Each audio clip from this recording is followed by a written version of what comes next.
Thank you and good evening. Please rise for our national anthem, which will be sung by Andrea Moore. It benefits and enroll at one of our partner agencies, the Salvation Army. Andrea?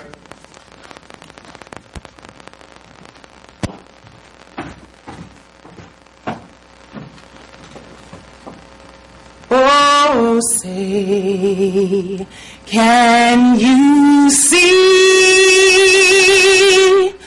by the dawn's early light what so proudly we hailed at the twilight's last gleaming, whose broad stripes and bright stars through the perilous fights o'er the ramparts we watched were so gallantly streaming. And the rockets' red glare, the bombs bursting in air, gave proof through the night that our flag was still there. Oh, say, does that star-spangled banner yet wave o'er the land of the free and the home of the brave?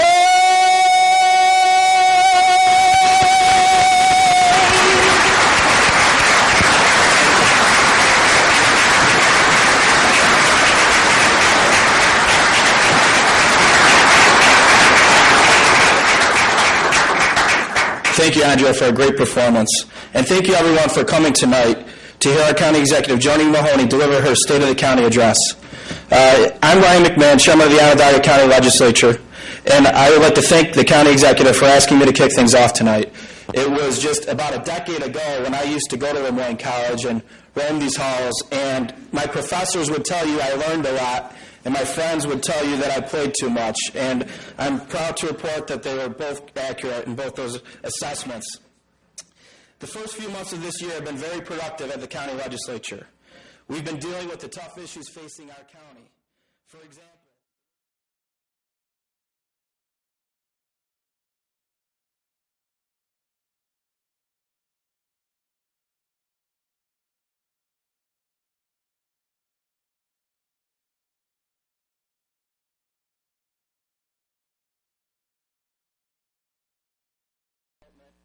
property tax relief.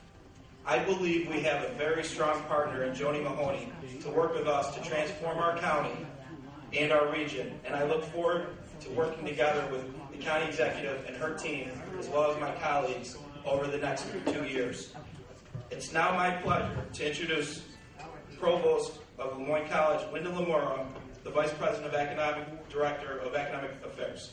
Linda, could you please join us?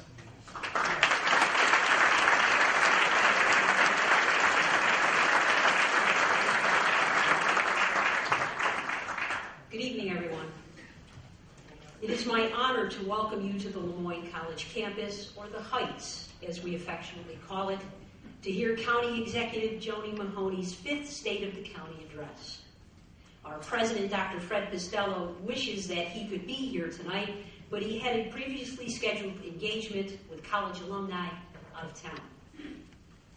As many of you know, Lemoyne is a comprehensive Jesuit liberal arts college. You have probably encountered our graduates in every major accounting firm, law practice, and in various educational institutions throughout the region.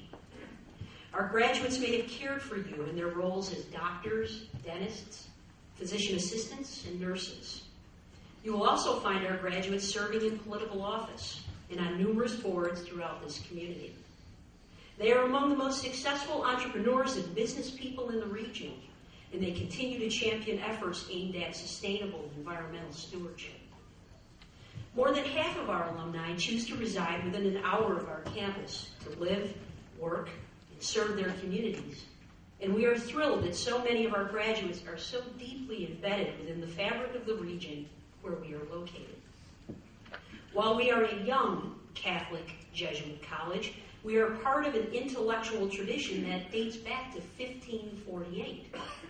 Our venerable tradition compels us to teach comparative theology and philosophy in our rigorous core curriculum, but not to preach it. Indeed, our professors include lay scholars of all faith traditions, rabbis, and Jesuit priests. The most recent addition to our outstanding faculty is the former director of the Vatican Observatory, George Coyne, a Jesuit priest who is one of the world's preeminent astronomers and physicists and has gained international notoriety for his expertise on the relationship between religious dogma and scientific knowledge. At Lemoyne, our curricula reaffirms the eloquence of the early 20th century scholar W.E.B. Du Bois, who wrote, "I insist that the object of all true education is not to make men carpenters. It is to make carpenters men." Interestingly, Du Bois' sentiments are even more urgent in an era characterized by rapid innovation. We emphasize an education that cultivates problem-solving skills, requires critical thinking, hones quantitative reasoning, and demands ethical behavior rather than hyper-specialized training that may quickly become obsolete. The Mahoney family enjoys a long-standing relationship with Lemoyne College. Joni's father, Bernie Mahoney, graduated from Lemoyne, as did her sister and sisters-in-law. Joni's uncle, Dr. James Mahoney, studied physics here at Lemoyne and went on to lead the National Oceanic and Atmospheric Administration with distinction. In 2008, the college bestowed on Dr. Mahoney an honorary degree. So Joni, though she didn't attend Lemoyne, certainly has a close connection with the college. She has done a wonderful job as county executive, and a recent indication of her success is having been named one of Governing Magazine's 2011 Public Officials of the Year. Only 9 public officials were honored with that award, and she certainly was in good company as she shares the honor with, among others, the governor of Arkansas, a senator from Utah, and the mayor of the city of Atlanta. I thank you for allowing us to host this address. Without further ado, I'd like to invite to the podium our county executive, Joni Mahoney.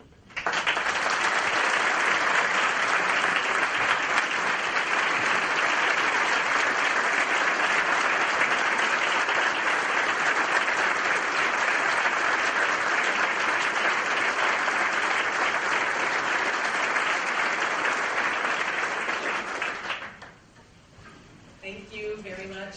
Good evening. It's nice to see such a wonderful crowd here tonight. And thank you, Linda, for that introduction. That was wonderful.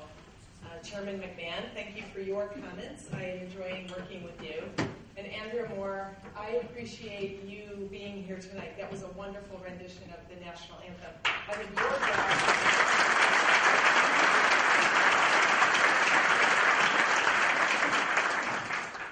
I am pleased to be here with you once again to deliver the annual State of the County Address. Thank you to Lemoyne College President Fred Costello for hosting us tonight. President Costello has done an excellent job since becoming Lemoyne's 13th president 4 years ago. In addition to welcoming record-breaking freshman classes, he's guiding a major expansion. Not only is the new science building applying cutting-edge science and technology, it's also being built in a manner which reflects Lemoyne's commitment to the community in which it lives. It's on track to earn a gold-level LEED certification. Congratulations, President Costello and the entire Lemoyne community.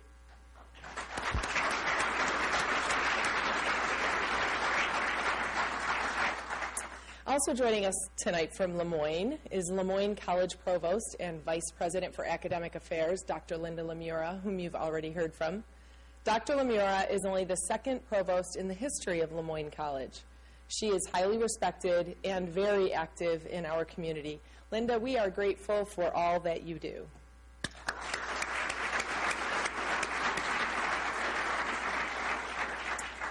I would like to welcome my fellow countywide elected officials, Sheriff Kevin Walsh, District Attorney Bill Fitzpatrick, Comptroller Bob Antonacci, and County Clerk Ann Sharpelli.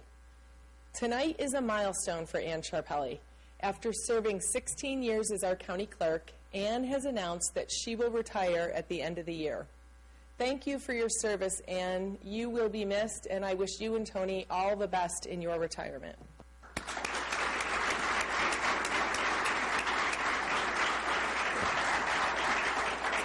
Our comptroller, Bob Antonacci, is here. Bob, congratulations to you as you begin your second term.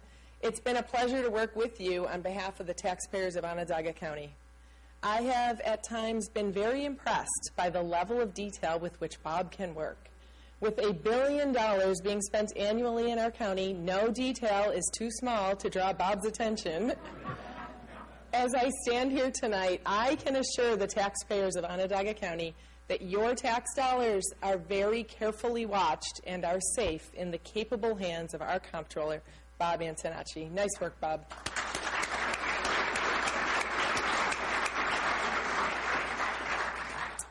I appreciate that Mayor Stephanie Miner from Syracuse has come tonight with her team. There is not likely an elected official in our region who has more on her plate than Mayor Miner.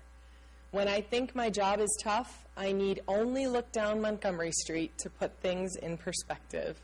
As the mayor of the hub of the whole region, Stephanie tackles the daunting issues of education, public safety, and an antique infrastructure with fewer and fewer resources. Our whole community is lucky to have a bright, brave, and capable woman working for us each and every day. Thank you, Mayor Miner.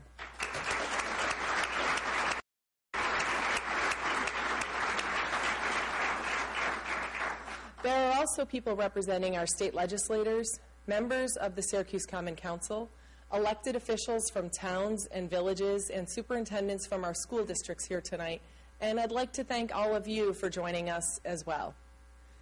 It is, however, to the Onondaga County Legislature that I officially deliver 2012's State of the County. Welcome to the 17 members of our county legislature. As you know, the legislature is smaller this year and there are more new faces than usual. I'd like to take a moment to introduce the members of the legislature. As I do so, I'd like to ask that you stand up and remain standing as I call your names. Brian May, John Doherty, Bill Meyer, Judy Tassone, Kathy Rapp, Mike Plachaki, Danny Liedka, Chris Ryan, Kevin Holmquist, Dave Knapp, Derek Shepard, Casey Jordan, Monica Williams, and Linda Irvin. In addition, legislators Pat Kilmartin, who I understand is celebrating a birthday today, and Mark Stanzik have been selected as floor leaders, and for the first time ever, a new member, Ryan McMahon, has been chosen as chairman of the legislature. Welcome to all of the members of the Onondaga County Legislature.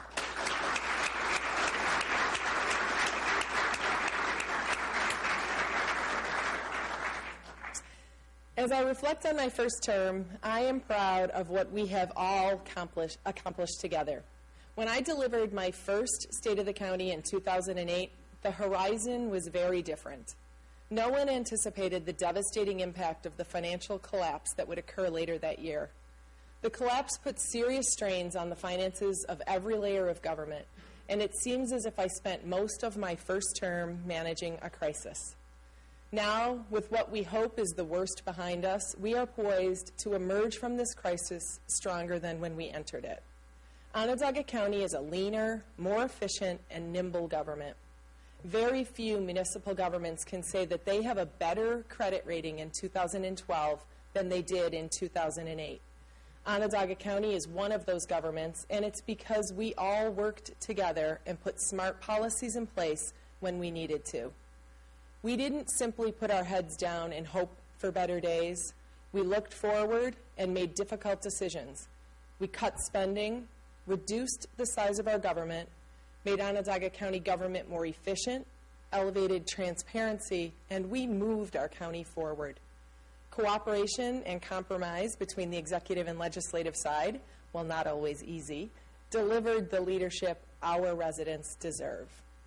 The members of the legislature, both current and past, have my admiration for the role that they played during this difficult time.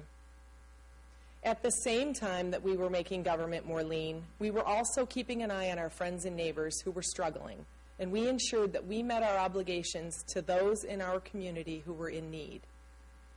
Cutting programs was not an easy thing to do, but by drawing parameters around food, safety, and shelter, we ensured that our dwindling resources would be available to those who were in the most critical need.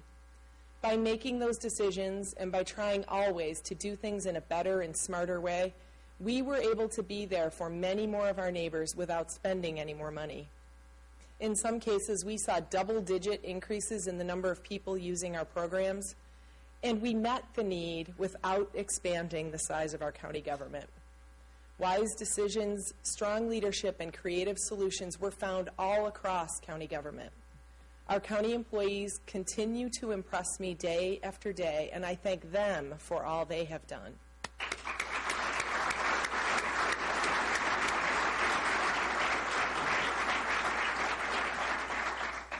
As our recovery continues, it's also important to recognize a big reason that our county continues to thrive. For 20 years, County Executive Nick Pirro led our community with a steady hand and a careful eye on the taxpayer's wallet. His administration created the base our financial recovery was built upon. It's important for us always to be mindful and grateful for the service provided by those who came before us. Thank you, Nick Pirro.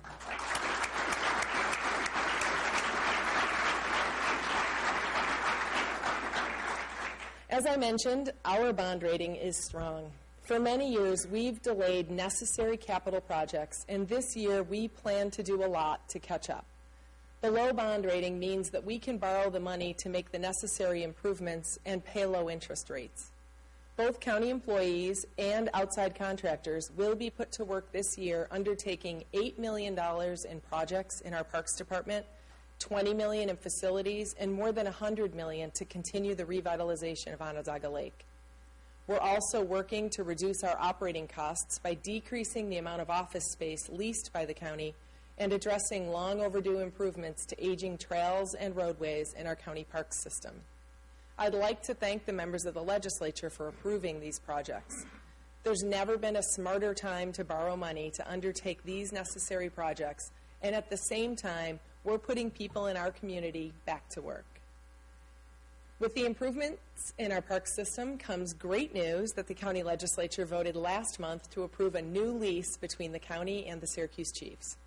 Deputy County Executive Bill Fisher and County Attorney Gordon Cuffey negotiated a much improved lease, which will reduce the county's subsidy for the stadium, provide incentives to maximize the stadium's use, and most importantly, assure that professional baseball will be played in Onondaga County for years to come.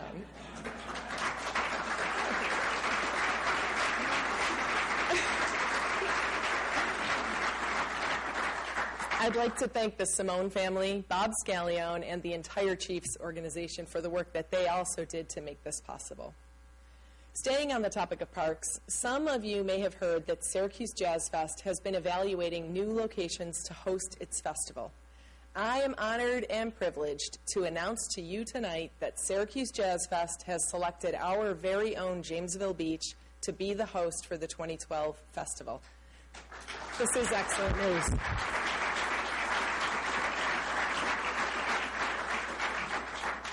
Thank you to festival founder Frank Malfitano and Commissioner Bill Lansley for the work you've done in a very short time to make this a reality. I, for one, cannot wait for Jazz Fest. We have the good fortune of hosting Jazz Fest this year, in part because of the combination of the incredible crowds drawn by Jazz Fest and the high demand for the SRC Arena at OCC. There is a lot going on at OCC. OCC has been ranked in the top 10% of community colleges by the Aspen Institute. OCC's enrollment has grown by 65% over the past decade, and fall 2011 enrollment reached an all-time high of more than 12,700 students. OCC is now the second largest undergraduate institution of higher education in Central New York. Congratulations to Dr. Debbie Saito and the OCC community as you celebrate 50 years of service to the citizens of Onondaga County and Central New York.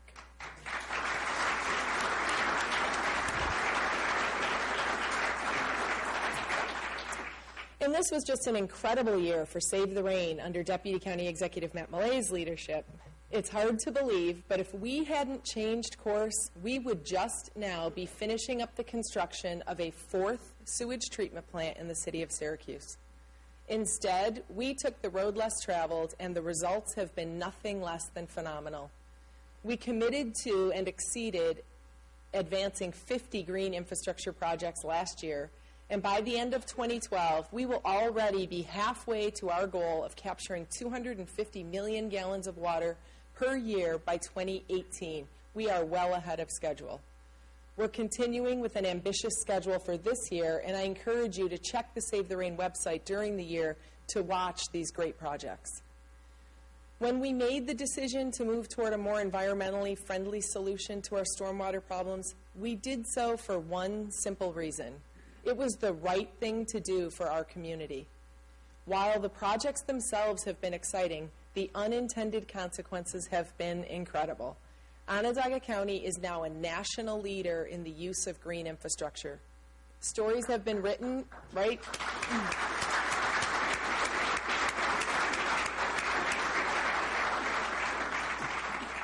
Stories have been written in Governing Magazine, Public Works Magazine, and Water, Environment, and Technology Magazine, among others.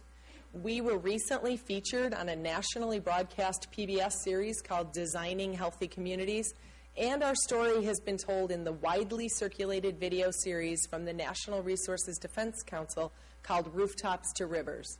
Most importantly, the United States Environmental Protection Agency named us as one of its 10 green infrastructure partners in the United States. Without exaggeration, I can tell you that Onondaga County is playing a vital role in changing for the better the way things are done all across our country. It's just one example of the creativity our county employees show every single day.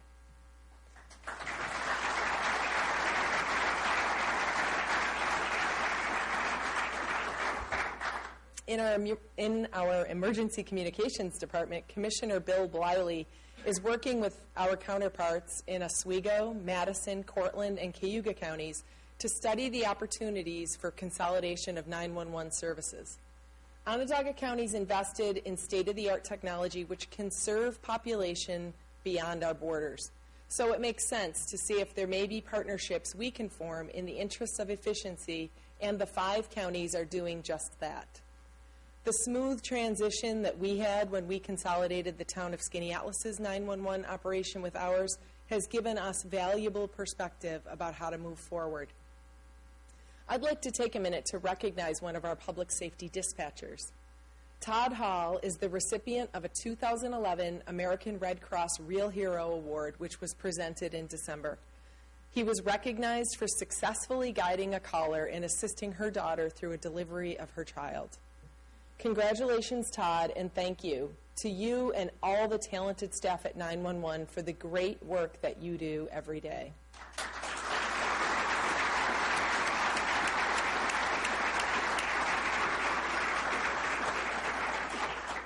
In our Department of Social Services, under the excellent leadership of Commissioner Dave Sutkowy, we are charged with doing some of the most important work county government does.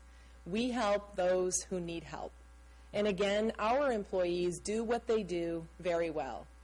Our Office of Temporary Assistance was recognized this past October as a food stamp hunger champion by the United States Department of Agriculture. They were recognized for the outreach and collaboration with community partners that allows Onondaga County to be a national leader in reaching low-income families who are eligible for food stamps.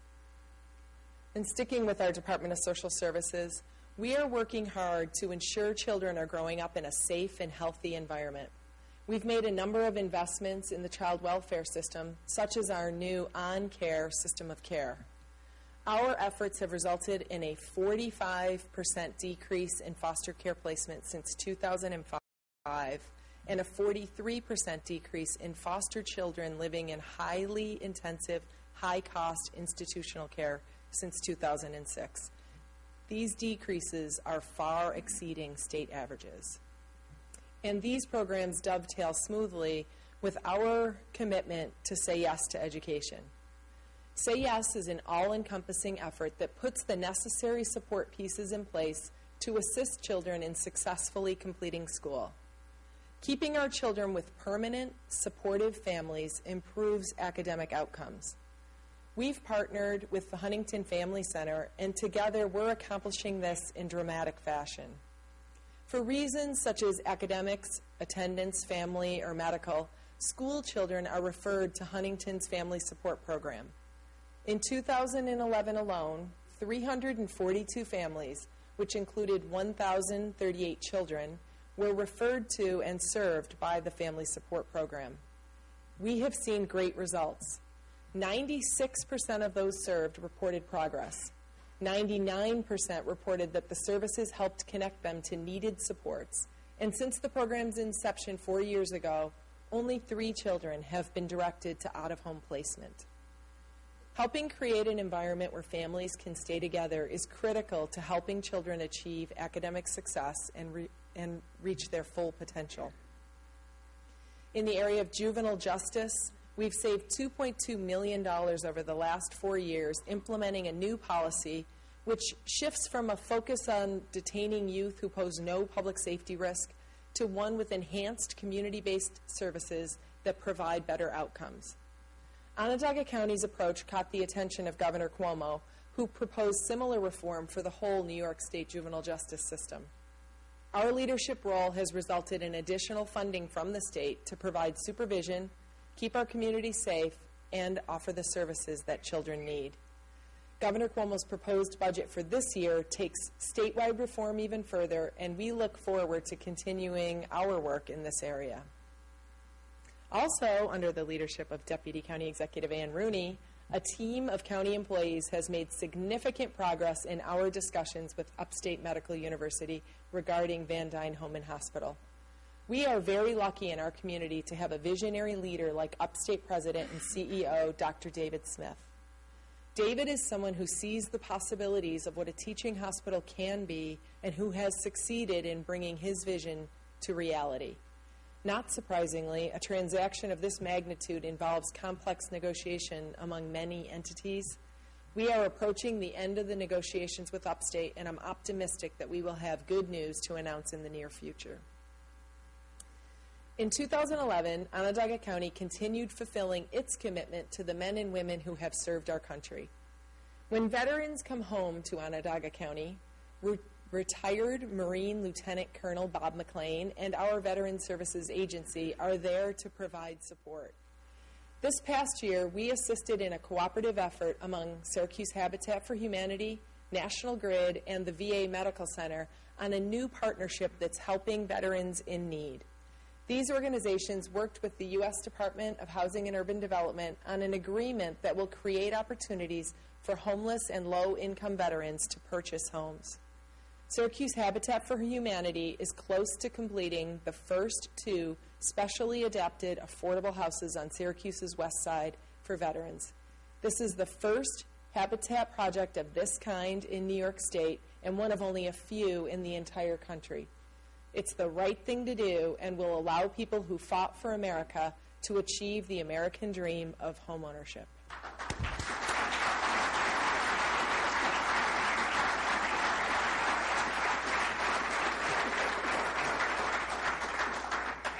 I am happy to report to you that the city-county purchasing consolidation is complete and it is paying dividends.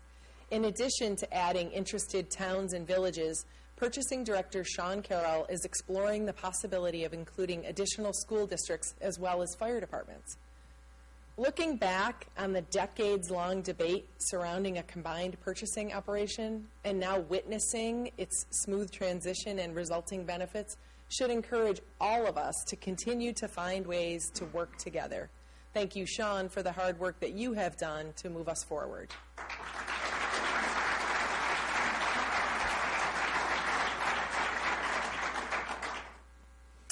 The citizens of Onondaga County should be very proud of the high level of service provided by county employees day in and day out. I thank them every day for the good work that they do.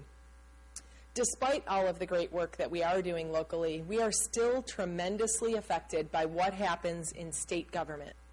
As you have heard me say many times before, state mandates take every single dollar that we collect in county property taxes.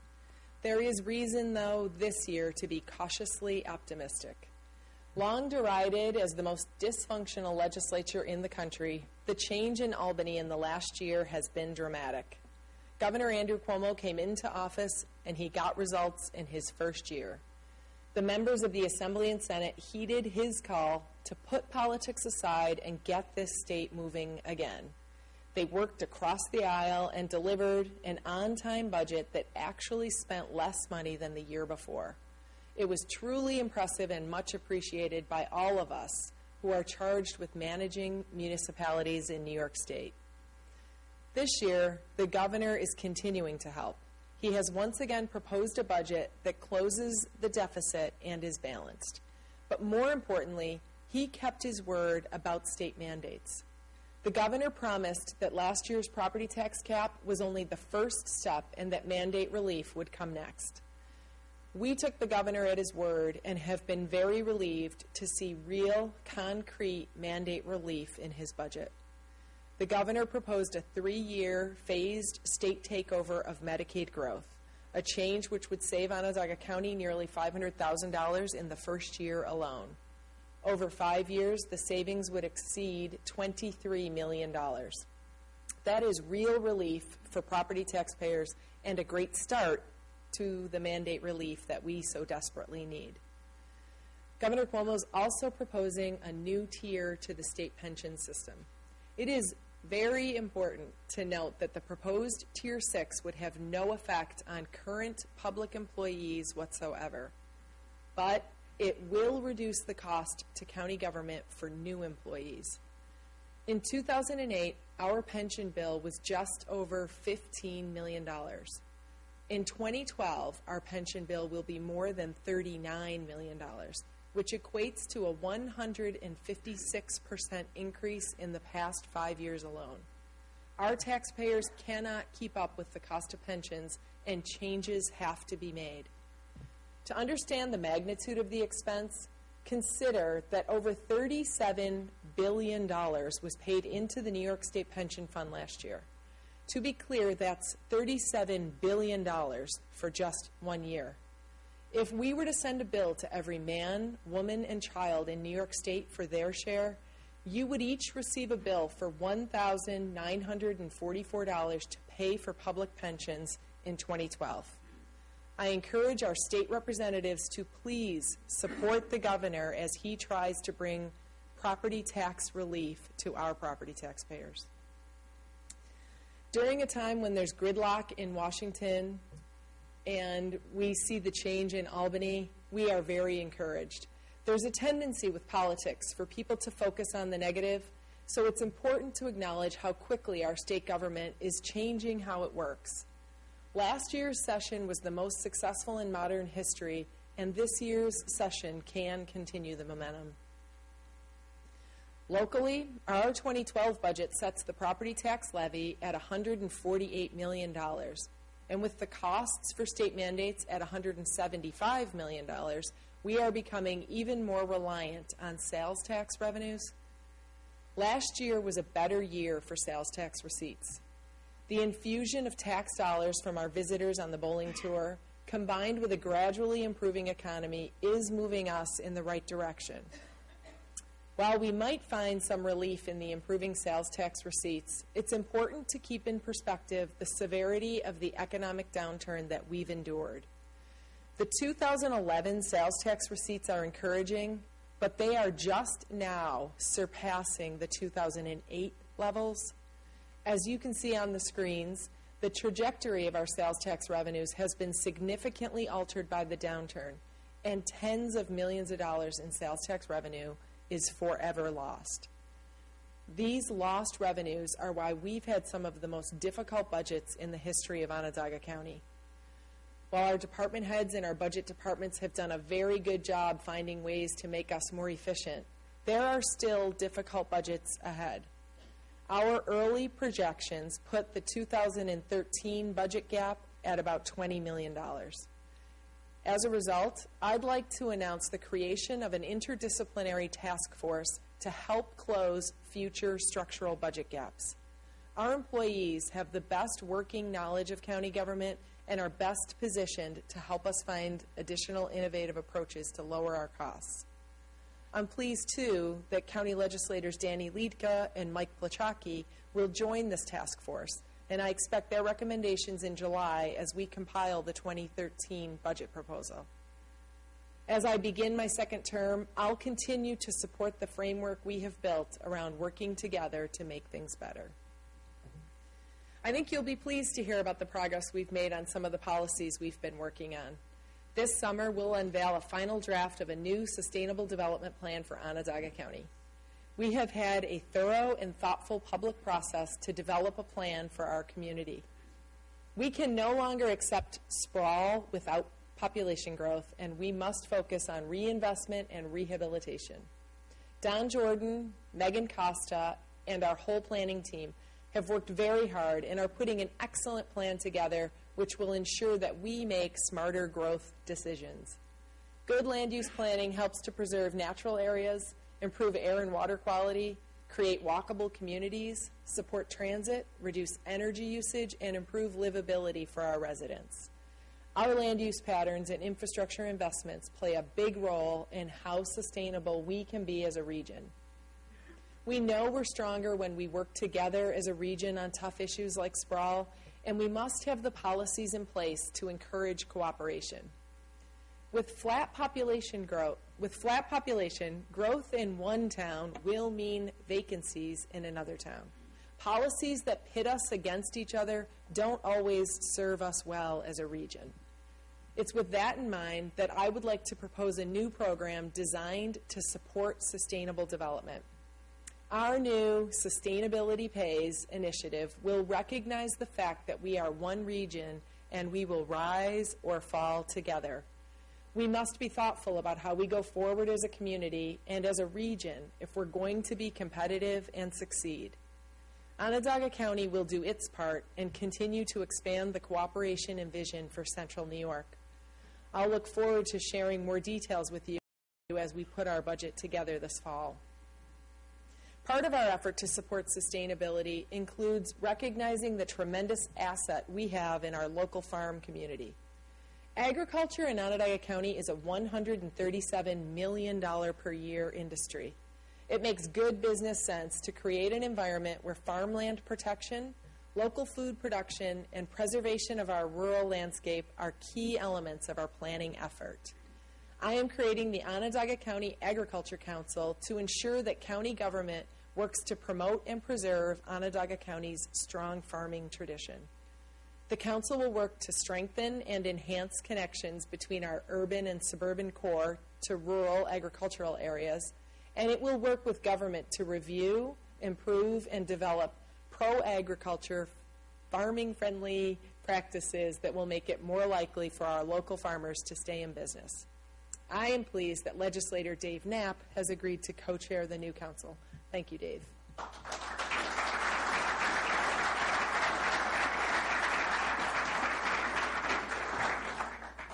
And all of this will be supported by the new local law passed by this legislature, which creates the Greater Syracuse Property Development Corporation. After the Common Council votes, we will then ask New York State to approve our application to form the Land Bank Corporation. The tools made available by forming a land bank corporation will allow Onondaga County to work with the private sector to redevelop abandoned and vacant properties to return them to the tax rolls. And due to the cooperation between the mayor, the Syracuse Common Council, the Onondaga County Legislature, and my office, we expect Onondaga counties to be the first land bank corporation established in New York State. It is these types of policies which will result in real growth and economic opportunity for all of us. When we cut the cost of government and support smart land use, we set the stage for our local businesses to succeed. Central New York has been lauded statewide as an example of cooperation. Our governments are working together, and our governments are supporting our employers. That cooperation is paying dividends. One of the best examples we have of what happens when we work together is the success of the Central New York Regional Economic Development Council. Led by Syracuse University Chancellor Nancy Cantor and Center State CEO President Rob Simpson, people from Onondaga, Cayuga, Cortland, Madison, and Oswego counties came together and worked at an incredibly challenging pace to create a great proposal for the statewide competition. It was impressive to see the way everyone focused on the success of the region and not simply their own turf. Everyone came together to do their part to create the best plan, and it worked. When the results were announced, Central New York was awarded $103.7 million, the highest of any regional council to fund more than 74 projects. It is a welcome investment from the governor and one that will truly make a difference.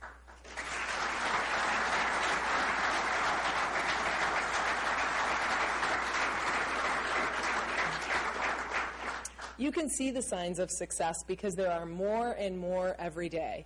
Things are improving.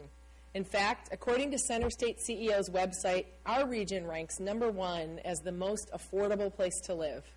It's #4 among the best. Hang on one second, sorry. It's #4 among the best places to raise a family, one of the top 10 healthiest cities, and one of America's top 25 green cities, and the list goes on. We have much to be proud of and much to look forward to. In closing, it's worth noting that we're emerging from a national economic crisis of almost unprecedented proportions. It is perhaps well to ask where we are as a region and where we are headed.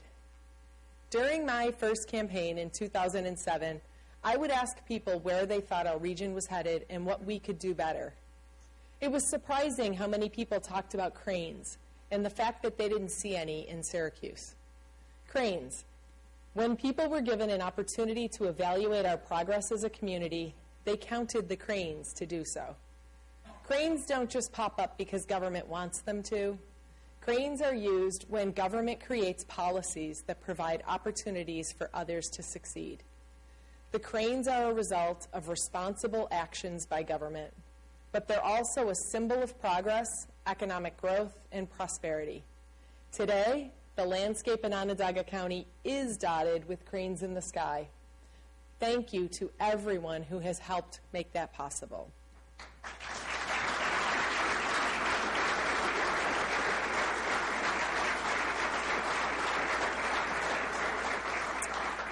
And perhaps most importantly, before I leave, go SU. Thank you. Good luck to the Syracuse University basketball team. Thanks for a great season. Thank all of you for coming. Have a safe drive home and a pleasant evening.